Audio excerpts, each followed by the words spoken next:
Ayushman doctor Siddharth टीकारामजी Nandeshwar सरांनी इथे यावं आणि सत्कार स्वीकारावा.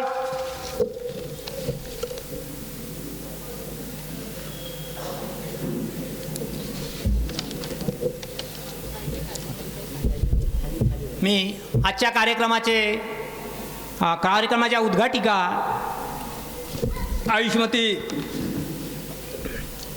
प्राध्यापका डॉक्टर निलिमा चव्हाण यांना विनंती करतो की त्यांनी त्यांचा सत्कार करावा.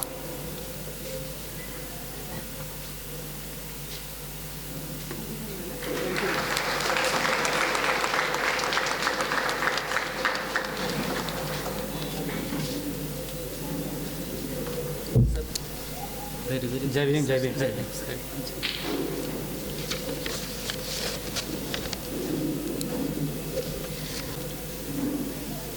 आल्यात का? या या या.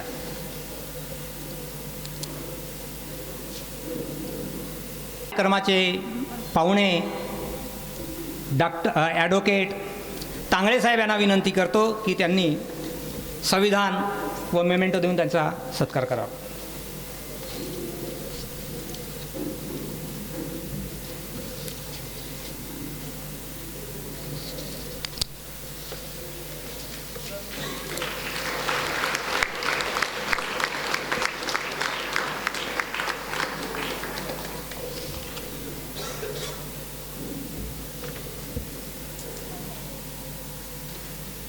आयुष्मान मुबारक अली उमर अली सय्यद, मुख्याध्यापक ZP semi English school Kharashi, याचं सत्कार आयुष्मान डॉक्टर नीरज बोधी करतील अशी मी त्यांना विनंती करतो.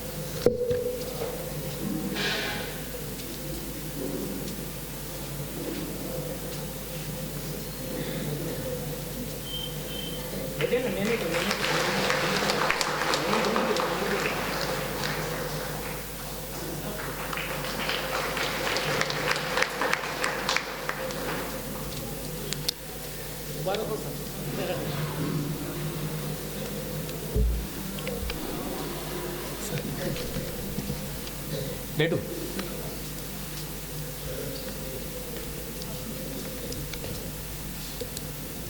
आज या ठिकाणी अशोक मोरेश्वर भजने आणि अंजली मधुकरराव भगत यांनी इथे स्टेजवर यावं.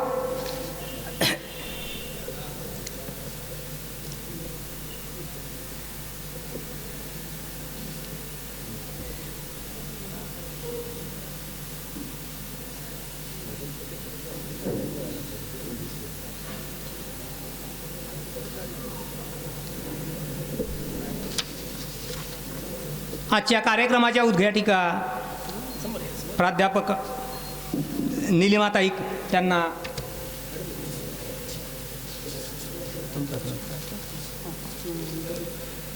बोधिसत्व डॉक्टर बाबासाहेब आंबेडकरांचे बुद्ध धम्म मिशन हा ग्रंथ आणि मेमेंटो देऊन त्यांचा सत्कार करतात. दोघे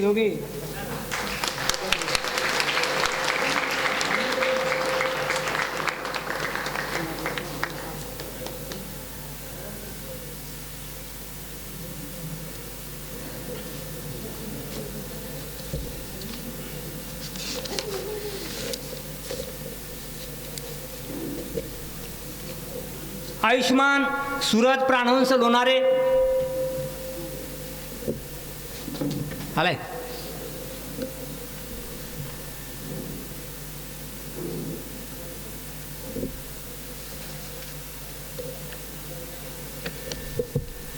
आदरणीय डॉक्टर नीरज बोधी सर त्यांना संविधान देऊन त्यांचा सत्कार करतील.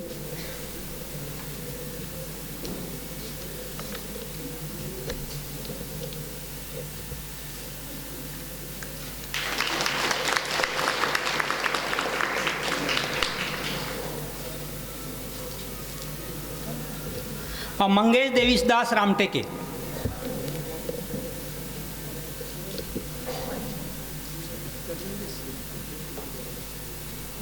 आजच्या कार्यक्रमाचे अध्यक्ष यांना विनंती करतो की त्यांनी त्यांना ते प्रदान करावं.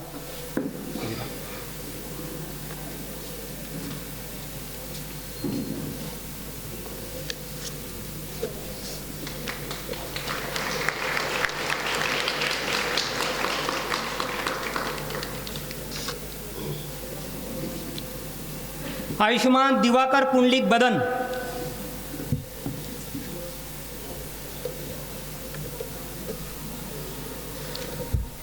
कार्यक्रमाचे प्रमुख अतिथी आपले ॲडव्होकेट तांगडे साहेब हे त्यांना मेमेंटो आणि संविधान देऊन त्यांचा सत्कार करते.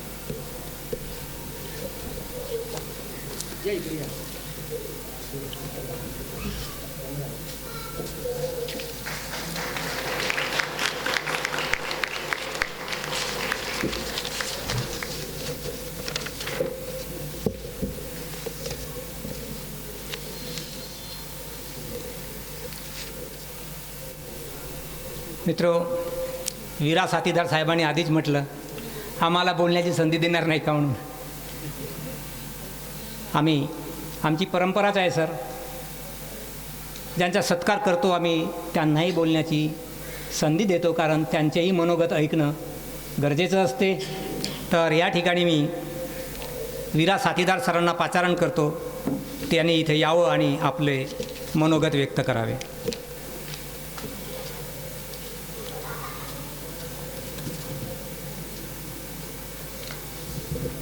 ज्यांनी जगाला विज्ञानवादी व विवेकवादी तत्त्वज्ञान दिलं आणि भारताची मान जगात उंचावली ते तत्त्वज्ञ गौतम बुद्ध. ज्यांनी माझ्यासारख्या कोट्यावधी गुलामांना गुलामीची जाणीव करून दिली ते डॉक्टर बाबासाहेब आंबेडकर. आजच्या 15व्या संविधान प्रबोधन साहित्य संमेलनाचे अध्यक्ष सत्यजित मौर्यजी. ज्यांनी याच्या संमेलनाचं उद्घाटन केलं त्या डॉक्टर निलिमा चव्हाण. विचारमंचावर विराजमान advocate Shyam Tangde sir, doctor Neeraj Bodhi sir, Anil Kanekar sir, बहुजन विद्यार्थी मंचाचे सर्व पदाधिकारी आणि कार्यकर्ते आणि या सभागृहात उपस्थित बालमित्रांनो, बंधुभगिनींनो, दोस्तांनो, खरं तर मला या विषयावर बोलण्यासाठी मी बोललेलो नाही.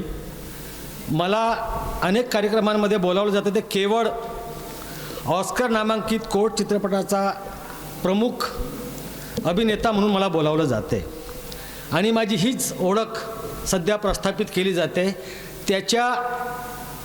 ती ओळख कायम न राहता माझी जी जुनी ओळख आहे आंबेडकरी चळवळीतला कार्यकर्ता म्हणून, ती ओळख कायम राहावी यासाठी मला बोलायचं असतं. कारण आपण ग्लॅमरच्या जगात जगणारे लोक आहोत. सलमान खान म्हटला किंवा एखादी नटी आली की खूप मागं धावणारे लोक आपण आहोत. आणि मग वीरा साथीदारसारखा माणूस जो आपल्यातूनच एवढ्या मोठ्या जागतिक चित्रपटाचा आणि मोठ्या आंतरराष्ट्रीय स्तरावरच्या चित्रपटाचा प्रमुख कलावंत गेल्यानंतर तर साहजिक आहे असं वाटणं. परंतु मी आपल्याला सांगू इच्छितो की मी तुमच्यापैकी एक आहे. मी गावातला ढोरं चारणारा माणूस आहे. विश्वास नसेल तुम्हाला, पण ही गोष्ट खरी आहे. आणि ही सुद्धा एक गोष्ट खरी आहे की मी कुठल्याही कॉलेजची पायरी चढलेली नाही. मला वेळच मिळाला नाही. चळवळीत इतकं झोकून दिलं की चळवळ जास्त महत्त्वाची वाटली आणि त्या चळवळीच्या निमित्तानं थोडा साऊंड कमी करायचा, थोडा साऊंड कम कर भाई आप. त्या चळवळीच्या निमित्तानं तो जो ज्या काळात मी तरुण झालो, आणि आणखीन एक चूक मी दुरुस्त करतो आहे की ज्या लोकांचे सत्कार झाले त्यांचं मी अभिनंदन करतो आहे. आणि विशेषतः भजनेजी आणि भगत मॅडम माझे शेजारी लोक जरा मला विचारतात, माझ्या बायकोलाही चिडवतात, तुमच्या नवरा बायकोत कधी भांडणं का नाही झाले होतो आजपर्यंत. आम्ही त्याला सांगतो की आमचं इंटरकास्ट मॅरेज आहे, आम्ही भांडत नाहीत, आम्ही प्रेम करणारे लोक आहोत. बुद्धांनी प्रेम शिकवलं आम्हाला. आणि म्हणून मी भजनेजी आणि भगत मॅडमचं विशेष अभिनंदन करतो आहे की अशा अनेक लोकांनी समोर आल्याशिवाय या देशात खरी लोकशाही रुजणार नाही आहे. आणि खरी लोकशाही रुजवण्यासाठी बाबासाहेबासारखा मर्द महापुरुष आपल्या जीवनाच्या शेवटच्या क्षणापर्यंत लढलेला आहे, याचं आपण भान ठेवूया. मी सांगत होतो की मी केवळ कलावंत नाही, मी आंबेडकर चळवळीचा एक कार्यकर्ता आहे. गावातल्या गायी चारण्यापासून, शेती करण्यापासून, शहरात सेंट्रिंग ठोकण्यापासून तर लोहा बांधण्यापासून सगळी कामं मी केलेली आहेत. आणि हे करत असताना चळवळीचा कार्यकर्ता म्हणून जे मला लिहावं लागलं, जे मला करावं लागलं, मग नाटकं करावं लागली, आणि त्याचा परिपाक म्हणून या जागतिक दर्जाच्या मोठ्या चित्रपटाचा मी प्रमुख कलावंत होऊ शकलो. याचं श्रेय आंबेडकरी विचारांना, आंबेडकरी चळवळीला आणि तुमच्यासारख्या माझ्या मित्रांना जाते.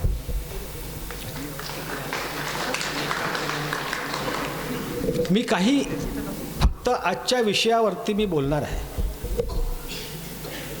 फक्त माझे काही शंका आहेत, त्या शंका मी तुम्हाला आधीच सांगितलं, मी काही कॉलेजमध्ये गेलो नाही, पण जो काही माझा थोडकं वाचन आहे, त्या वाचनामुळं माझ्या डोक्यात काहीतरी शंका निर्माण झालेल्या आहेत. त्या शंकांचं निरसन करण्यास आपण मला मदत करावी अशी मी आपल्या सर्वांना विनंती करतो.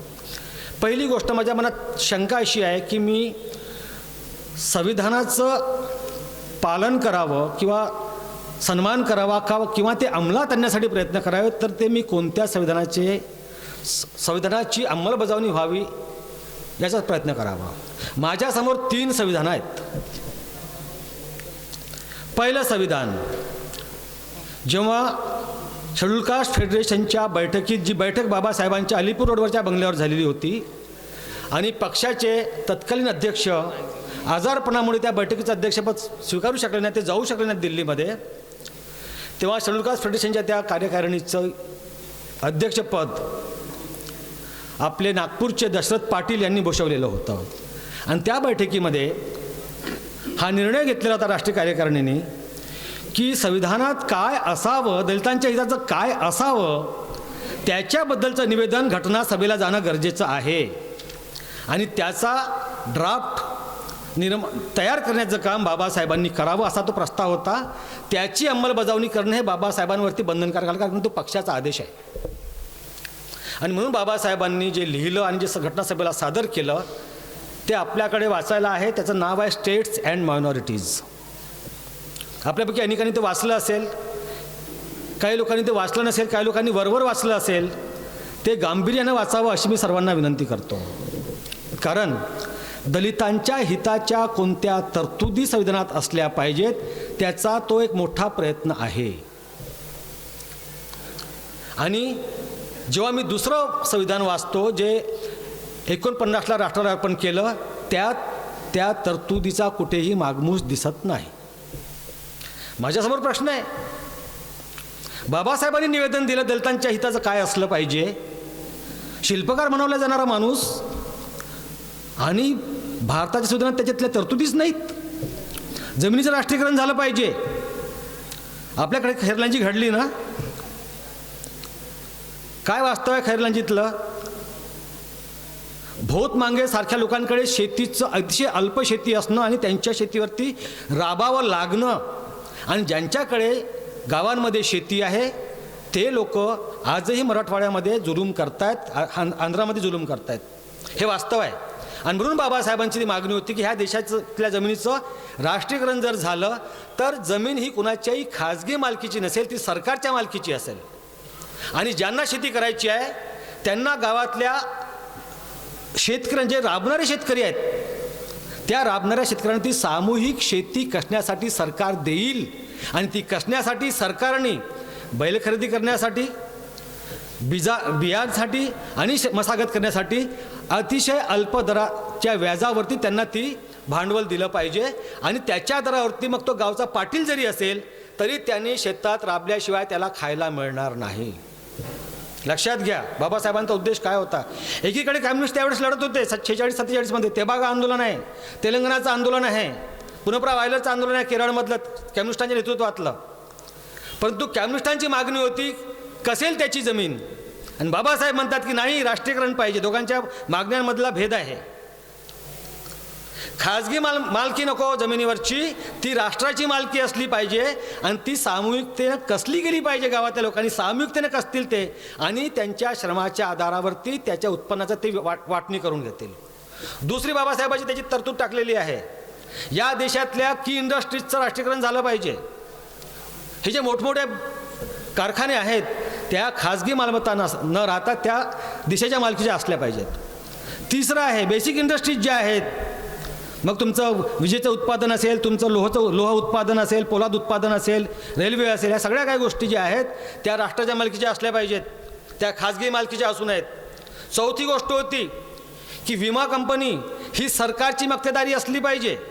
सरकारच फक्त विमा कंपनी चालवेल, दुसरी कोणतीही कंपनी विमा कंपनी असणार नाही सरकारच्या कंपनीच्या. आणि प्रत्येक माणसाचं कंपल्शन असेल, त्याचा विमा उतरलाच पाहिजे प्रत्येक माणसाचा. मोफत आणि सक्त शिक्षण झालं पाहिजे. बाबासाहेबांची मागणी होती, निवेदन दिलेलं बाबासाहेबांनी संविधान सभेला. आणखी एक महत्त्वाची मागणी होती, पहा, ज्याच्याकडे आजपर्यंत सगळ्यांनी दुर्लक्ष केलेलं आहे. ती मागणी अशी होती की खाजगी संपत्तीची एक मर्यादा असली पाहिजे. कोणीही टाटा बिर्ला अंबानी बनणार नाही. प्रत्येक माणसाला एक लिमिट असेल की त्यांनी किती संपत्ती बाळगावी. आणि जर आपण हे केलं नाही तर जे संपत्तीवान लोक आहेत ते निर्धन लोकांचं स्वातंत्र्य हिरावून घेतात, असं बाबासाहेब त्याच्यामध्ये म्हणतात.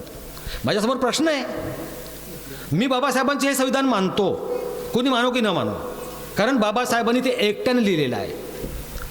आणि म्हणून बाबासाहेब जर शिल्पकार आहेत संविधानाचे, तर ह्या सगळ्या तरतुदी त्या संविधानात का नाहीत, हा माझ्यासमोर प्रश्न पडतो. दुसरी गोष्ट, 49मध्ये जे संविधान राष्ट्राला अर्पण झालेलं आहे त्याबद्दल बाबासाहेब बोलत आहेत की 1935ची जी राज्यघटना होती त्या राज्यघटनेतले 250पेक्षा जास्त कलमं आपण जशीच्या तशी घेतलेली आहेत. मला मी फार चिंताग्रस्त होतो हे सगळं वाचून. तुम्हाला मी आधी सांगितलं, मी कॉलेजमध्ये कधीही गेलेलो नाही. मी कार्यकर्ता म्हणून जे काही मला वाचलं आहे मी त्याच्या आधारावरती फक्त मी बोलतोय. तुम्ही मला फक्त मदत करा की मी या सगळ्या शंकातून आणि या प्रश्नांमधून मी कसं समोर जावं, यासाठी मी हे बोलतोय. मी विद्वत्ता म्हणून मी बोलत नाही आहे. माझ्यासमोर जे प्रश्न उपस्थित आहेत त्या प्रश्नांची उकल मी कशी करावी, इथे सगळे विचारमंचावरती सगळे विद्वान मंडळी बसलेली आहेत, प्राध्यापक आहेत, वकील आहेत. मी फक्त विनंती करण्यासाठी बोलतो आहे ह्या गोष्टी. माझ्यासमोर अशा अनेक शंका आहेत की 28 पासून बाबासाहेब जे मला दिसतात, मोतीलाल नेहरूच्या अध्यक्षतेखाली जो रिपोर्ट आला होता, नेहरू रिपोर्ट, त्याला बाबासाहेबांनी विरोध केलेला आहे त्या प्रयत्नांना. आणि 46मध्ये नरे पार्कवरती बाबासाहेबांनी जे अधिवेशन आयोजित केलं होतं मे 46मध्ये, त्याच्यामध्ये सुद्धा बाबासाहेब बोललेले आहेत की आता आपल्याला संविधान सभेची गरज काय. 1935ची राज्यघटना आपण देशामध्ये आलेली आहे. गोलमेज कॉन्फरन्समध्ये आपण चर्चा केलेली आहे. आपल्या चर्चेतून ही राज्यघटना आलेली आहे 35ची. आता नवीन संविधान सभेची गरज काय. आणि जी काँग्रेस बाबासाहेबांना संविधान सभेची मेंबरशिप कशी मिळेल आम्ही पाहतो अशी भूमिका घेतात, ज्यांचा या शेवटी आपण फोटो लावलेला आहे ना जोगेंद्रनाथ मंडालांचा, त्यांची ती मेहरबानी होती की बाबासाहेब तुम्ही या बंगालमध्ये, आम्ही तुम्हाला पाठवतो आमच्या याच्यातून. आणि मुस्लिम लीगच्या मतांनी बाबासाहेब तिथे गेलेले आहेत. काँग्रेसची तर दाराबंद केली होती ना. काँग्रेसची तर इच्छा नव्हती, पटेलांची इच्छा नव्हती, नेहरूंची इच्छा नव्हती, गांधींची इच्छा नव्हती, राजगोपालाचार्यांची इच्छा नव्हती की बाबासाहेबांनी इथे यावं. तरीही मुस्लिम लीगच्या प्रयत्नांमुळे बाबासाहेब तिथे गेलेले आहेत. आणि माझ्यासमोर प्रश्न असा आहे की ज्या काँग्रेसचा बाबासाहेबांना इतका विरोध की हा माणूस संविधान सभेत नाही आला पाहिजे, त्या माणसाला प्रेमाचा काय उमाडा आला की त्यांनी ड्राफ्टिंग स्क्रुटिनी कमिटीचा अध्यक्ष बनवला आहे. आणि आपण जिला मसुदा समिती म्हणतो ती मसुदा समिती नाही. व्हॉल्यूम नंबर 13 प्रत्येकाकडे असेल, खंड 13वा रायटिंग अँड स्पीचेसचा. त्याच्यामध्ये सत्यनारायण सिन्हाचा जो प्रस्ताव आहे घटनासभेत मांडलेला तो वाचा एक वेळा. काय म्हणतो तो प्रस्ताव? सत्यनारायण सिन्हाचा प्रस्ताव हा म्हणतो की संविधान सभेच्या कार्यालयात सल्लागार BN राव यांनी बनवलेल्या मसुद्याची चिकित्सा करण्याचं काम करण्यासाठी एक समिती बनवण्यात यावी. आणि त्यात बाबासाहेब आंबेडकरांसहित मग बाकी DP खेतान, मोहम्मद सादुल्ला सगळ्यांची नावं त्याच्यामध्ये घेतलेली आहेत. म्हणजे मसुदा ऑलरेडी बनलेला आहे. सर बेनेगल नरसिंग राव यांनी आधीच मसुदा बनवलेला आहे. फक्त त्याची स्क्रुटिनी करण्याचं काम करण्यासाठी एक कमिटी बनवलेली आहे.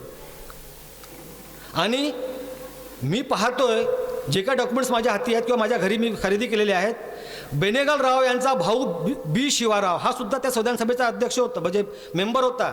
आणि त्यांनी जसं आपल्याकडे डॉक्युमेंट्स आहेत नाही ते समोर ठेवलेले आहेत, कॉन्स्टिट्युएंट असेंब्ली डिबेट्स असे आणखी डॉक्युमेंट्स आहेत जे हाऊसच्या बाहेरचे डॉक्युमेंट्स आहेत. हे हाऊसमधले आहेत. संविधान सभेमध्ये काय चर्चा झाली त्या संविधान सभेच्या सेक्रेटरीने जे काही मिनिट्स नोंदवलेले आहेत ते मिनिट्स त्याच्यामध्ये आहेत. परंतु हे सगळं राजकारण जे शिजत होतं ते संविधान सभेच्या बाहेर शिजत होतं. त्याचे जे डॉक्युमेंट्स आहेत ते डॉक्युमेंट्स मला आश्चर्य वाटलं. माझासुद्धा हा समज होता की बाबासाहेबांनी घटना लिहिली. पहिलं डॉक्युमेंट जे आहे ते 1889चं डॉक्युमेंट आहे. पहिलं 1885ला काँग्रेसची स्थापना झालेली आहे सर ॲक्टिव्ह ह्यूमच्या याच्यामध्ये, ॲलन ॲक्टिव्ह ह्यूमच्या अध्यक्षतेखाली. आणि 89मध्ये दुसरी एक सभा झालेली आहे ज्याच्यामध्ये इंग्रज खासदार लोक किंवा जे मेंबर ऑफ पार्लमेंट आलेले होते. आणि 1895मध्ये जेव्हा बाबासाहेबांचं वय फक्त 4 वर्ष होतं, कॉन्स्टिट्यूशन ऑफ इंडिया बिल बनलेलं आहे. कॉन्स्टिट्यूशन ऑफ इंडिया बिल ज्याला आपण होम रूल बिल म्हणतो आणि जे ॲनी बेझंटने मांडलेलं आहे. मी विचार करतो की 1889 पासून काँग्रेस लागून राहिलेली आहे की आम्हाला संविधान सभा पाहिजे, आमची संविधान पाहिजे, आमचं संविधान पाहिजे. आणि बाबासाहेब त्यांच्या म्हणजे 1928 पासून विरोध करतायत यांच्या सगळ्या षडयंत्राला.